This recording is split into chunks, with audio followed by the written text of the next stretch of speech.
Hello, everyone, and welcome to Anti-Life Reviews. I am the Tony Makaya, Master of Minds and Men. This is issue number 76 of Anti-Life Reviews.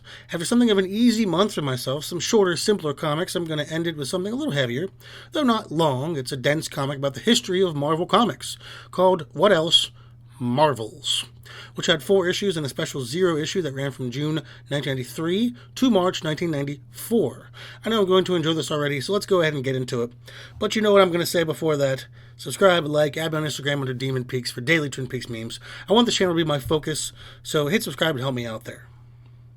Let's go over the writers and artists on this. The writer for this is Kurt Busiek, a writer that I have a real appreciation for. Not only did he have a highly underrated runs on the Avengers and the early Thunderbolts, but Astro City is one of my favorite series of all time. It's really just an amazing, well-written love letter to comics, much like Marvel's is for Marvel Comics itself. Has so much heart in it, and I'll be talking about that one eventually. The artist on this is Alex Ross. A very rare talent, someone that seems to be divisive, though I'm not sure why. He does mostly covers due to the fact that he has highly detailed, faux realistic style. So he has only done a handful of interiors, but they're all worth reading, including Kingdom Come, Justice, some parts of Earth X, which Earth X is worth reading no matter what. It's one of my favorite series on top of Astro City. So yeah. Let's start off with issue 0. This is really about Marvel Comics number 1. Which featured the creation of the original Human Torch, Jim Hammond, in 1939 by Professor Phineas Horton. Professor created Jim, a totally artificial person. When exposed to oxygen, he burst in flames. Not harmful to himself, he was then locked away in a concrete prison where Phineas can feed him knowledge without him hurting anyone. He eventually breaks free and becomes the original Human Torch, who we know fought in World War II. This is actually pretty moving. The narration here is very heavy on what it means to have miracles in the world, how something new and different was changing everything. So we're told. The golden age of miracles would begin, and in the years to come, the world would come to know the presence of the unnatural and extraordinary as part of reality, welcoming us, quite satisfactory, into the Marvel Universe.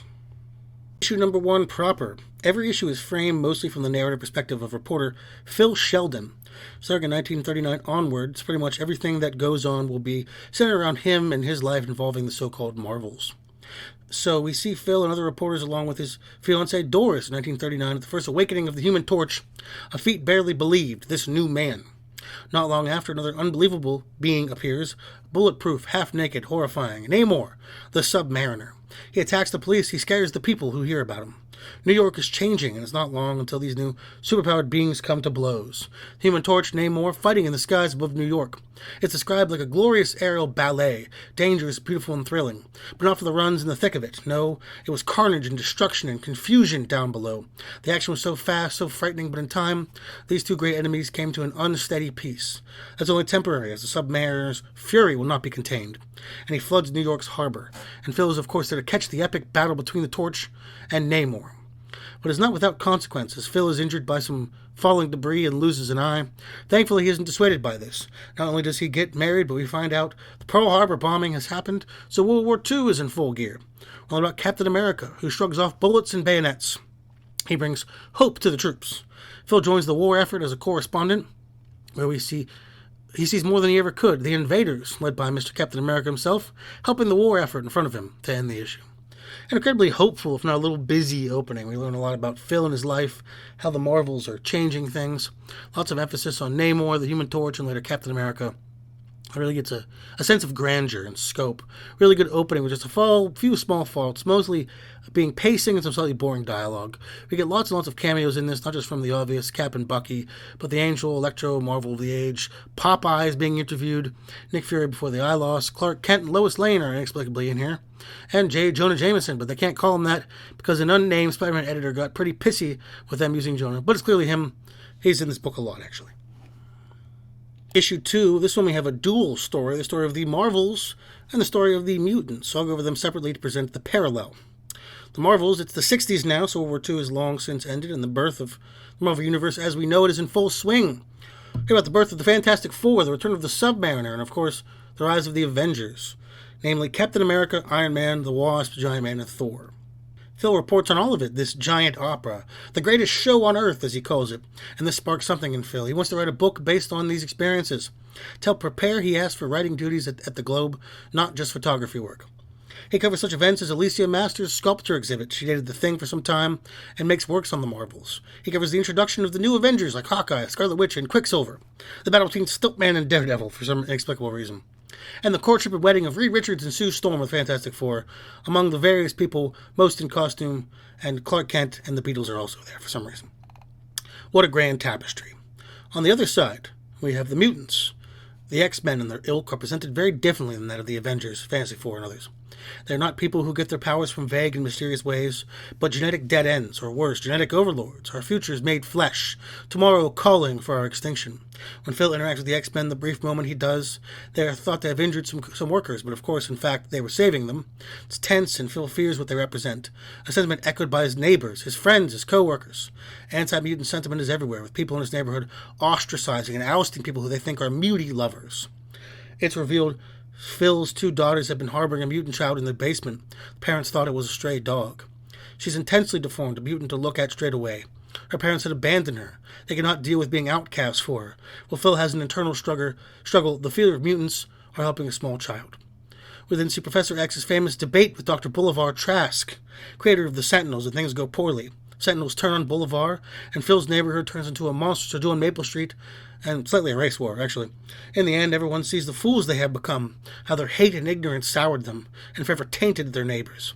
In the end, the little girl, Maggie, she leaves a note behind, saying thank you, that she left because she didn't want them to get hurt because of her. Phil is left wondering if the child will be okay, and is unable to console his daughter or himself.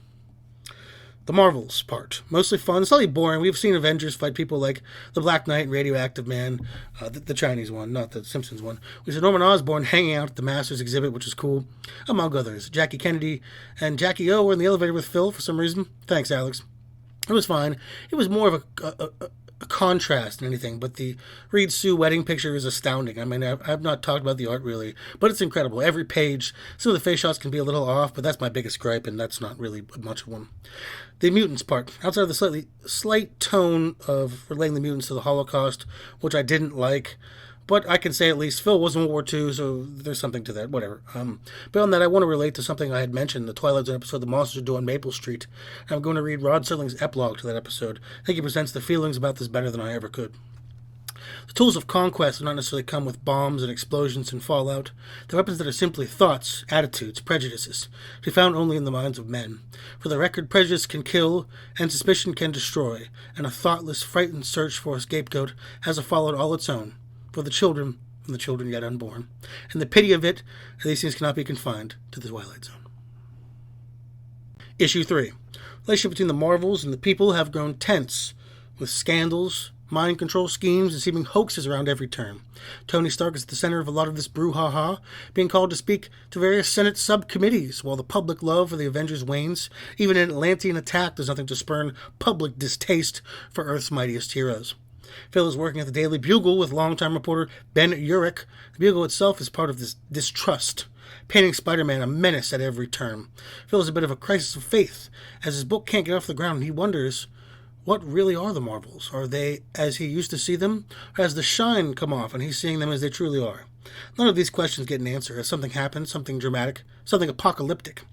The sky literally burns. All across the world, the people see it. Fear runs deep, then rocks hanging in the sky. And that last but moments before the Silver Surfer descends upon the planet Earth, a beacon of the horrors to come. And not far behind his master, the Eater of Worlds, Galactus, arrives. He declares his intent to drain Earth of life, but the Fantastic Four arrive, to the hopes of many, and they are quickly beaten back in their first assault. We get a real harrowing moment where people watch on as the Fantastic Four, champions of Earth, lose, and it starts to sink in for everyone. This is it. This is the end of the world. And Phil Sheldon decides, well, if this is the end of the world, he wants to be home with his family. We see cars wrecked, bridges closed, people scared, looting, not sure what to do with themselves as they fight with the unknown force rages above them. Alliances shift as the Silver Surfer turns against his master. But Phil, he doesn't care. He hugs his family tight, waiting for the end. Thankfully, mercifully, it was the side of the angels that prevailed, as the Fantastic Four manages to repel Galactus by means unknown to the people watching on, as the whole thing was televised. Of course, we know the Watcher gave Reed the Ultimate Nullifier to temporarily scare Galactus off. There was a great sense of relief. The world was on the brink of complete and utter destruction, and the Fantastic Four, those Marvels, saved us all. Of course, gratitude only lasts so long. It wasn't but days before the paper Phil worked at was putting out hit pieces on even the beloved Fantastic Four, much to Phil's lament. Easily my favorite issue, I'm sure you can tell. I have a deep love for the Silver Surfer, for Galactus, just the whole shebang. If you've listened to my channel, you know that already. This just, Alex and Kurt created something not felt since Stan and Jack. Just the tension, the scope, I love it. Alex was on point with these paintings. His Galactus is something I look at all the time. This was incredibly well written. Phil really shines here, not as a reactionary character, but with agency. Something I feel he's kind of lacked. But we'll see more of that going forward. I don't have enough nice things to say about here, genuinely. The model for Tony Stark in this was clearly Timothy Dalton, my second favorite James Bond, just for the record. I didn't notice any other particular celebs lingering in the background, though I'm sure there are. We actually meet Peter Parker in this issue, as Phil utterly detests him because he feels Peter is a J. Jonah Jameson shill for selling pictures of Spider-Man. I like that. The perception of Peter as someone who exploits Spider-Man so Jameson can bash him. It's a nice dynamic we don't see often, that Peter kind of comes off as annoying. That part of the point of, that's kind of the point of early Peter, the perception of him was incorrect. Issue 4, final issue. We move ahead to some time later where Phil Sheldon's book has come out, aptly titled Marvels. It's been a big success, but all is not right with the world. The Avengers are gone, off fighting the Kree-Skrull War with no end in sight. Before they left, people had done little to make them feel wanted, with bureaucrats calling for their investigation, some more nefarious than others. We see Phil still covering the Marvels, though, with things like the trial of the Black Widow, demonstrations against Tony Stark, Luke Cage, Hero for Hire, and more. Phil is tired, though, of us blaming everything on the Marvels. Final straw for him was when Reed Richards is disparaged in the news. The man who he's seen personally save the world countless times over. So Phil was going to do something to help. He was going to clear Spider-Man's name. He had recently been slandered in the media due to the death of George Stacy, police captain, during a fight between Spider-Man and Dr. Octopus. He first goes to the police, who don't think Spider-Man did it, but they aren't sure what happened. He questions the man accusing Spider-Man of murder, his one-time boss, J. Jonah Jameson, but Jameson refuses to budge on his distaste, his hatred for Spider-Man. He even manages to get a conversation with new Rikers inmate, Dr. Otto Octavius, who has nothing to say regarding the fight with Spider-Man or the death of Captain Stacy. Phil is frustrated, but he knows there's one person he can talk to, George's daughter, Gwen Stacy. They become fast friends. Gwen is sweet, open to talk about her father, about Spider-Man. She doesn't blame Spider-Man, her dad dying doing the job he loved. Phil sees in her the kind of kindred spirit he used to have. She saw wonders and delight in the Marvels. It didn't matter if we didn't appreciate them. They weren't here to win the approval of the petty and the small-minded. They were here to save the innocent, people like Gwen Stacy. Though those words would come back to haunt Phil. Sometime later, he was going to visit her, to talk to her, and he sees the Green Goblin kidnap her. He takes a cab, racing to the Brooklyn Bridge, where he's able to watch the famous fight between Spider-Man and the Green Goblin. Phil hopes he has faith in Spider-Man, faith in the Marvels.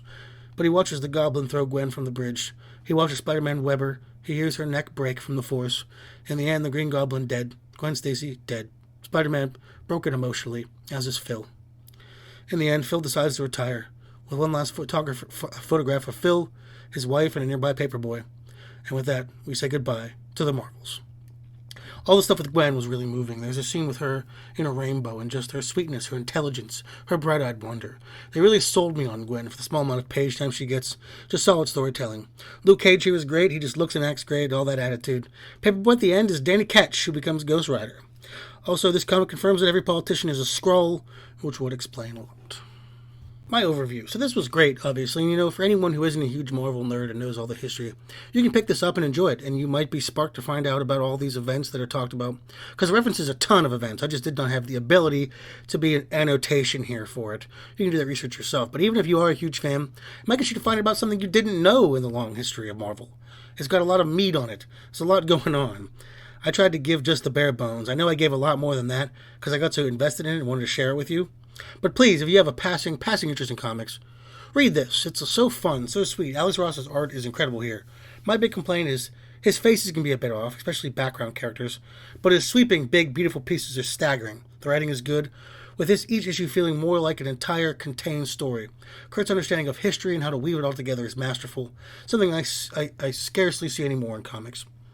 This is a true love letter to comics. A love letter to Marvel Comics, more to the point, and I love it. I get sappy about things like this because, as lame as it is, comics have meant so much to me in my life, have been such a big part of it, and I appreciate when they can be appreciated, when they can be seen in a light that's honest. It doesn't need to be dark, doesn't need to always have some message, doesn't need to be something that's not. I think people forget that. Sometimes comics are what they are, and this tells us that's okay. It's okay to look up to the Marvels. It's okay to appreciate them. It's okay to admire them. So yeah, read this. Well, that was Marvels. Do you like Alex Ross's hyper photorealistic art, or do you prefer something a little simpler, a little more comic-y? Would you have had a big Marvel event shown here that they missed, or one from the future you'd like to see in this format? Let me know down below. Also, you know the rest. Like, subscribe, Patreon, hit me up on Instagram at Demon Peaks for daily Twin Peaks memes. Check out my podcast, The Dark Peaks Podcast. Me and another asshole talk about asshole stuff.